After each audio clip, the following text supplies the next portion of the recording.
I went from being sort of the head of 6 pieces of business to then being head of account management, general manager, president, and then CEO. And each time I was already doing the job before I got the title. This is Boss Ladies. All right, everyone, I am here with Val DiFebo. Thank you so much for taking the time to be on Boss Ladies. I could not be more excited to have you and to chat with you today. Olivia, I'm really excited to be here. I've listened to some of the other recordings that you've done, and I'm so honored to be in the company of such great boss ladies. So thank you for doing this. Thank you. Absolutely. So why don't you start by just telling us a little bit about yourself and your career journey that led to your role as CEO of Deutsch? I would love to do that. So I was the first one in my family actually to go to college. And while that sounds like it was just, oh, she's going to college, I was also the first one in my family to ever kind of leave home. And so it was a big deal when I left. It was kind of like, where is she going? And what is she doing? And I went to Williams College pre-med, and I came out a psychology major, which, you know, to my family who saw me off going to have this career in medicine, they were so excited for me. And when I said I wanted to major in psychology, they were kind of like, what are you going to do with that? What do you do with a psych major? Oh, you're going to be a psychologist. And I said, no, I'm not. And so anyway, in college, I took some courses about brain and behavior and the way people make decisions and the kinds of things that influence people's brain waves, but also convinces them to change their minds about things. And I took a couple of courses like that about advertising and brand building. And I thought, this is a great way to use my psychology degree, trying to understand human behavior, the way people think, patterns, sociology, just thinking about the way people are and how to get them to think slightly differently or ingest new information. And so I thought it made total sense to go into advertising. So not everybody did, but I thought so. So I was really excited. When I left college, I got a job, not right away, but in a media department.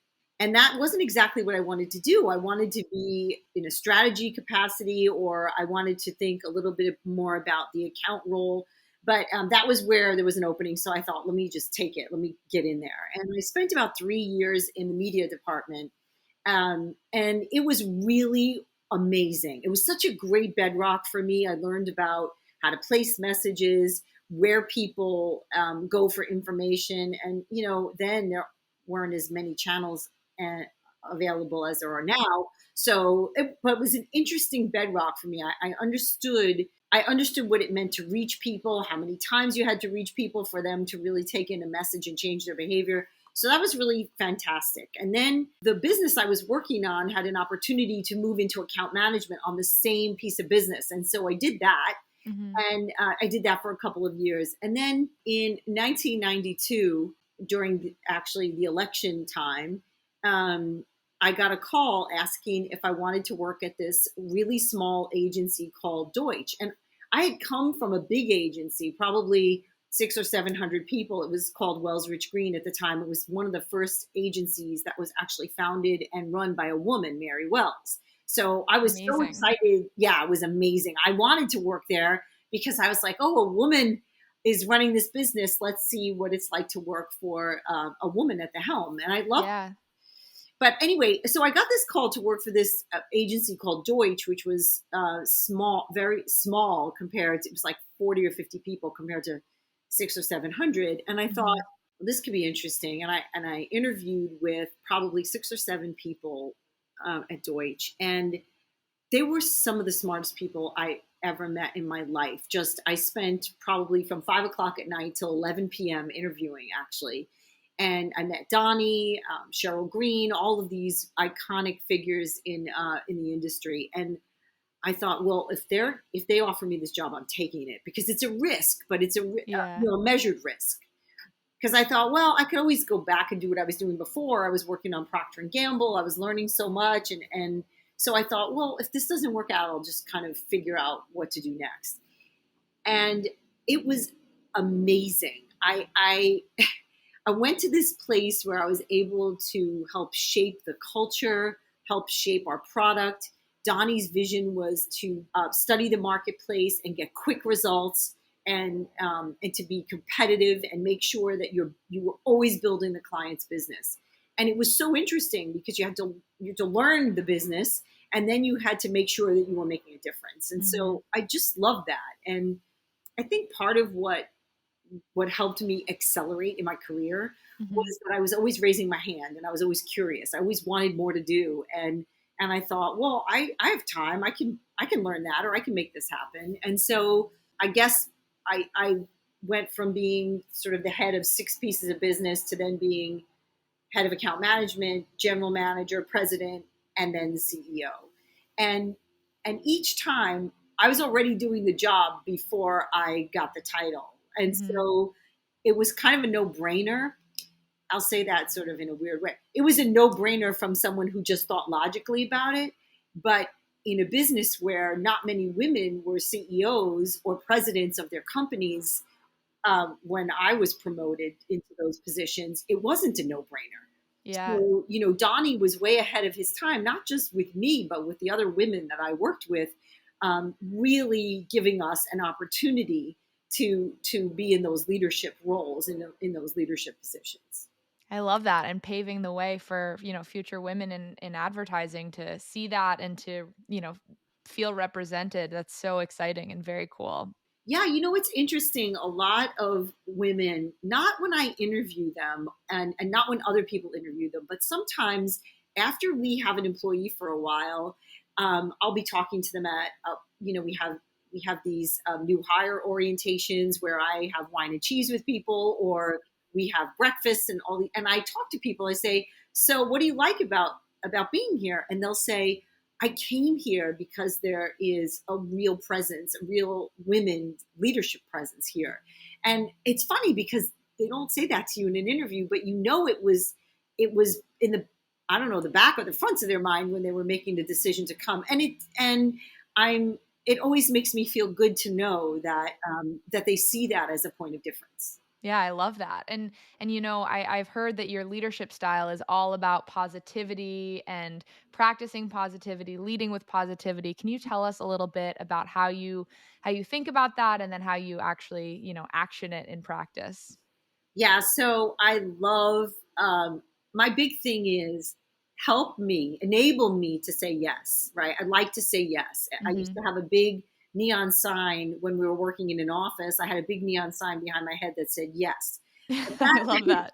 it was great. I hope I can send you a picture of it. It was really great. It was gigantic, just gigantic. You could see it from the front door, actually, from the reception area. And what I love about it is, while the onus was on me to say yes, ultimately, I really thought it was the responsibility of the people who were coming in to ask for things to prove to me that they deserved a yes. And so you couldn't just get a yes if you didn't do your homework, or Mhm. you hadn't weighed options, you hadn't thought about the risk, because those are the questions I'm going to ask you. And if you can't answer them, you don't get a yes. But I want to be able to say yes. And so I think people coming in knowing that I had the predisposition to say yes and to want to say yes help people come in really prepared. And sometimes I would say, no, I don't know enough yet, or you haven't thought this through enough yet. And they would get back on my calendar and be like, I thought about what you said, and you're going to say yes this time. That's great. That's really Yeah. great. It's really great. So I love not only people having all the answers, but understanding the risks, because failure is part of it, right? You can do some things and fail, and at the end of the day, I have some ownership in that because I've said yes, you can go do that thing.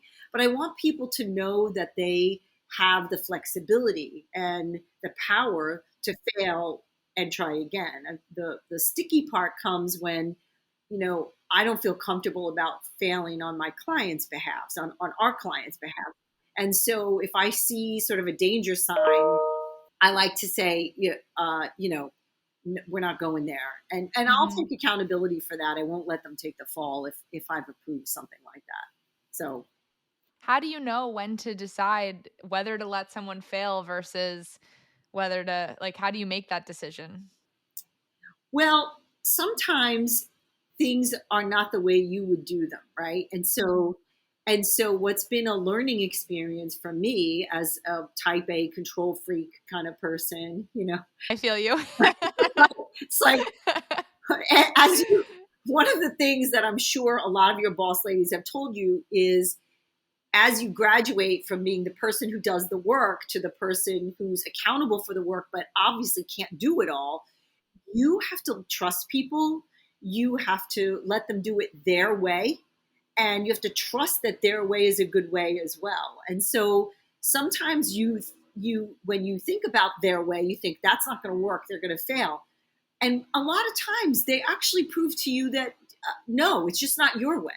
And so I find that sort of freeing, that I've been able to sort of open up and let people do things their way. And you don't, I don't see people failing a lot, but when they do, they're usually not epic fails. They're usually like, Mhm. oh, I didn't expect this and this happened. And my whole thing is making decisions is tough.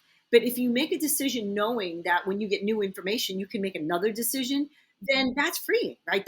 That helps you sort of move ahead. You can't just kind of stick to the same decision you made, even though you're getting information that thing's not working for you. So it's a learning experience all around. But I check in with folks when they're doing things that are a little not the way I would do them, or a little what I think is risky, just to make sure they're on track to getting to success. And so it feels good when they get there, though, for them and for me. Yeah.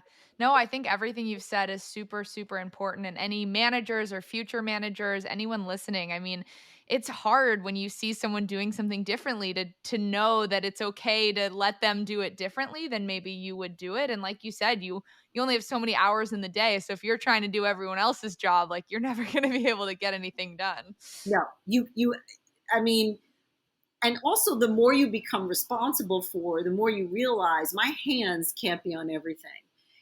And it becomes all the more important to know that the talent that you're hiring, the people that you're hiring, are trustworthy, are smart, are working with other people to challenge their thinking. And so the people that you hire, Donnie always used to say, I always hire people who are smarter than I am. And so I say that too.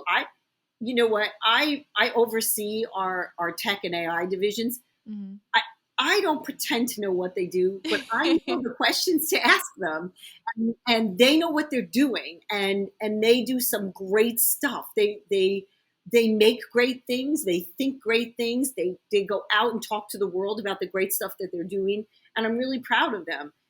But I don't micromanage them. I can't, right? And also that, I mean, no one I've had a micromanager before. It's horrible. It's so unmotivating because you're just like, well, you're going to tell me what to do and how to do it exactly how you want it anyway. So like, why am I even going to try and do it differently? And that sort of, opposite of power of yes, it's like stepping on creativity.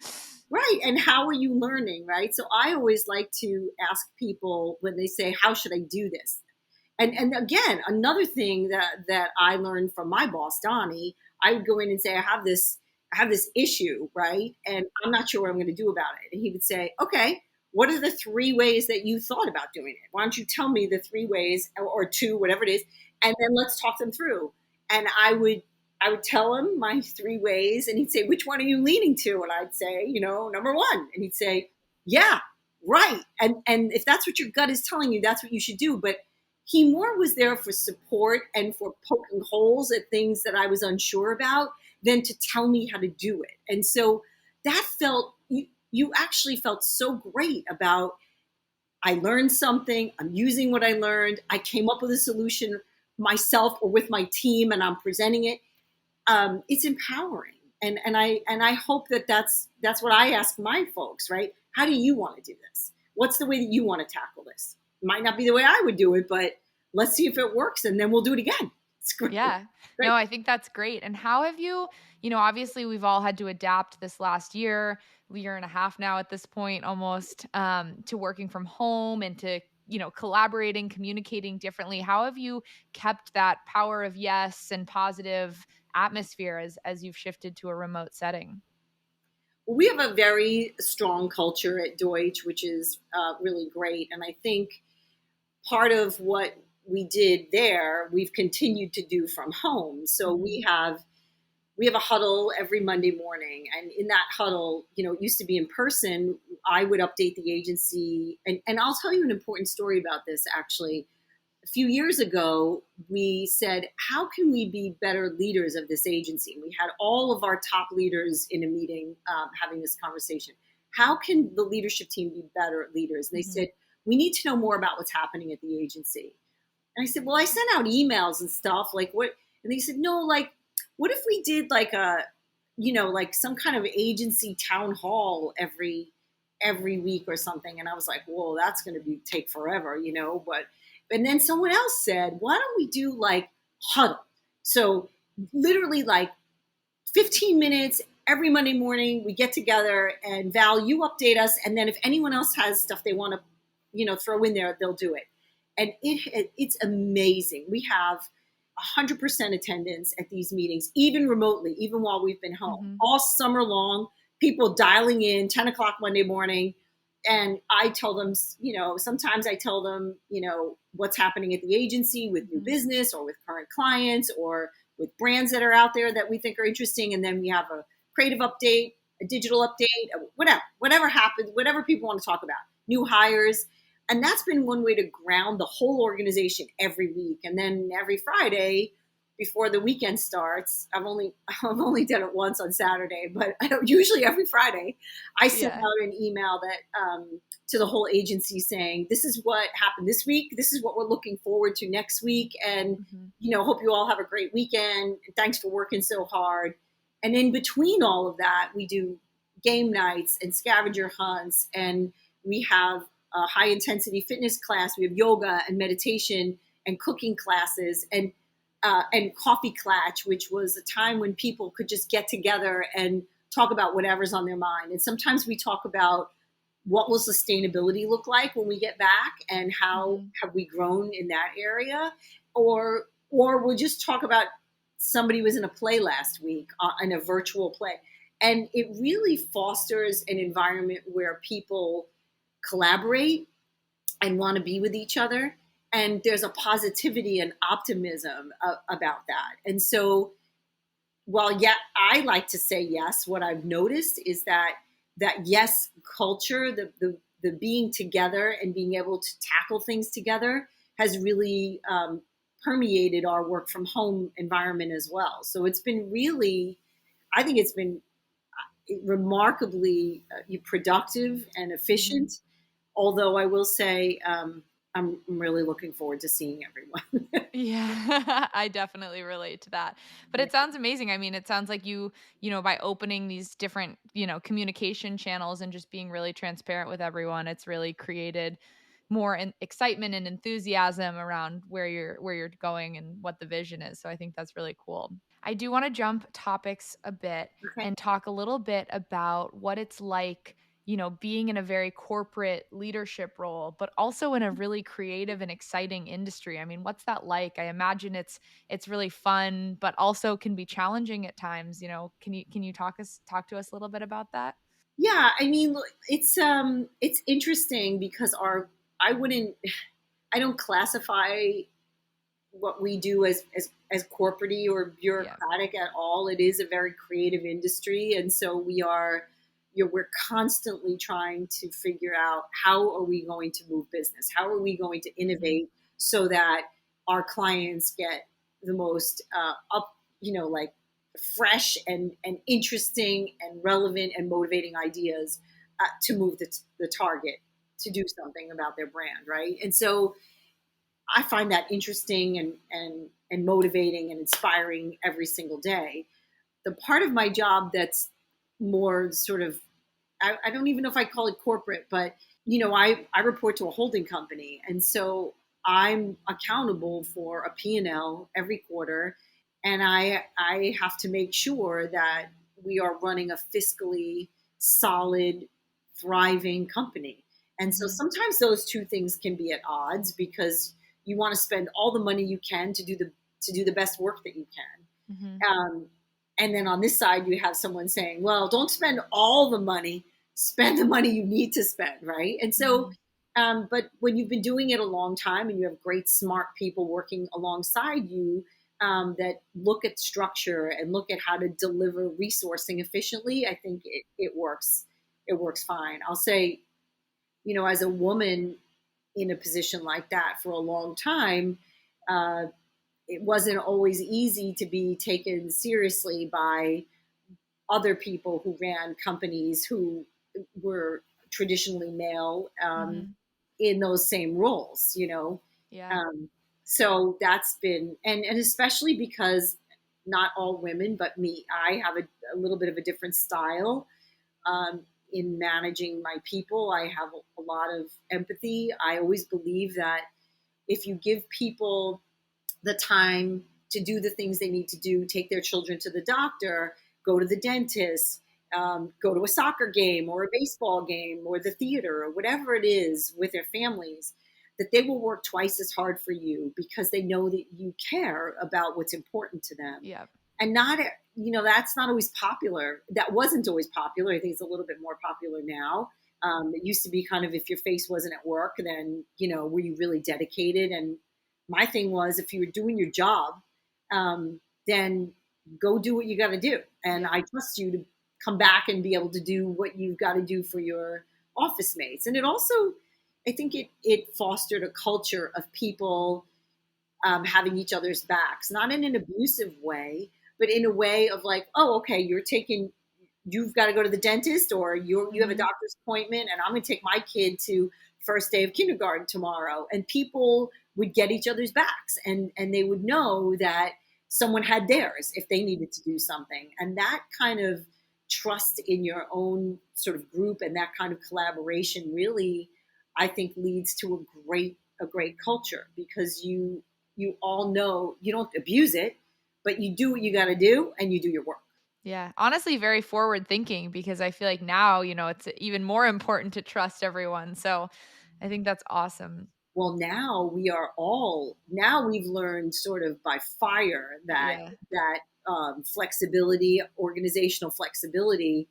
So that's not such a crazy idea anymore, right? Now Yeah. everybody working from home has taught us a whole bunch of things about travel, in-person meetings, about how to structure your day, how to have flexibility around people's need for care at home, Yeah. whether it's for aging parents or their children or their pets.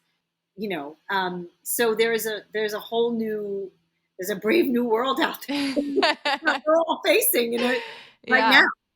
right now. Can you tell us a little bit about your experience? I mean, really growing and having all of these different roles within the company. I feel like right now I see so many people jump around or they stay at one job for a year and one job for 2 years and they just are always bouncing around. And you've had such an amazing career where you've really worked your way up. And can you share what that's been like and, any strategies for people looking to just continue to grow where they are right now?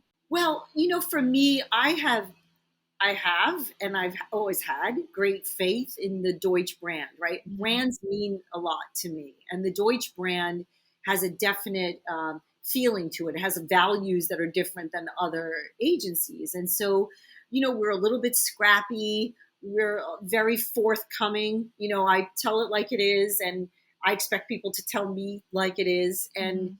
And there's a lot of transparency and a lot of sort of street fighter in us, and I always loved that about the brand. And so I felt loyal to the brand, and Mhm. building not only the infrastructure to deliver what we needed to deliver for clients, but also for the talent that we brought in, to bring in people who lived by sort of the code that we lived by. And so Mhm. I've always felt I've had fun working at Deutsch. I love the clients that we've worked with. I've loved the leadership. And so I never really thought about sort of jumping ship just to go someplace else. And now, what I think is the payoff for someone. I've been at Deutsch for 28 years. I think it's 29 this year. But anyway, it, the payoff for someone like me is I look at things. I'm not in a job for 2 years, and so I don't look at my P&L or my business and say, if I can make this happen in 2 years, I'm going to make a boatload of money and then I can go somewhere else. That's not how I approach my career. It's not how I approach the business. It's not how I approach the agency. For me, this is about sustaining, growing a thriving brand over the long haul. And so I look down the road and say, this is not just good for 2 years. Sure, it's good for 2 years, but what's beyond that? And what's beyond that? And what's beyond that? And so I think having sort of a longer view on what will this brand be? How will it help other brands sort of self-actualize, if you let me use a psych term? How, that has helped me not only stay at the company, but feel like my growth at the company is actually a good thing, not only for the company, but for me as well. And so so many people have changed out over the years. But I think the core is getting people who understand the values of the company and being all in, at least for a certain amount of time. We have employees that we call boomerangers. So they're people who have left Deutsch and done something else for a little while, sometimes a year, sometimes 5 years, and they've come back. And they say, I just loved it here, but I felt like I needed to learn something else. And the great benefit of that is they know how to work within our organization, but they've gone off and learned something new, and they brought it back to their friends and their clients. And so it's a great, we have a lot of boomerangs, and we have a bunch of people who have been here a long time. There's a lot of loyalty to the brand and to the company. So my last question for you, because I always love to end on a positive note, is what do you feel is one of your greatest accomplishments? Well, one of my greatest accomplishments is the thing we haven't talked at all about yet, which is my son, is being a mom. Because I had a child very sort of late in my career. My son is 16 years old, and having him, I think I was the president of Deutsch by the time I had him. And so in a lot of ways that was good, but in a lot of ways that was really demanding. I was the president of this agency, and now I was having a child. And being able to run a company and be accountable to clients and be accountable to my staff, but also I wanted to be a mom who was present. I wanted to be a mom who showed up for, when your son's talking about Louisiana and says we have to make beignets the night before. I don't know how to make a beignet, but you figure it out and you show up and being there for him to help him with his homework. And it's definitely been a juggling act, but when you look at a youngster who takes your values and the things that you believe in, hard work, being loyal, having a sense of humor, all those things, when you see them in a person that you've raised, it's really very rewarding. And in a lot of ways, it mirrors the relationship I have with the employees at Deutsch. I feel very maternal, very nurturing to a lot of the young people who have come through the agency for many years. And I don't say that in a mommy way. I say it in a sort of, I want to be sure that you are growing and thriving. And so the things that you give the employees of a company are very different than when you get your own children. But that attention and the way that they need you to listen to them and understand that each of them are different is, I think, really important. And it's one of the things that helped me be a good mom is to listen. So I would say that's my greatest accomplishment. I love it. And that is the perfect note to end on. Thank you so much for coming on the podcast. Thank you so much. I really enjoyed talking with you, and I can't wait to see it and hear it. This is Boss Ladies.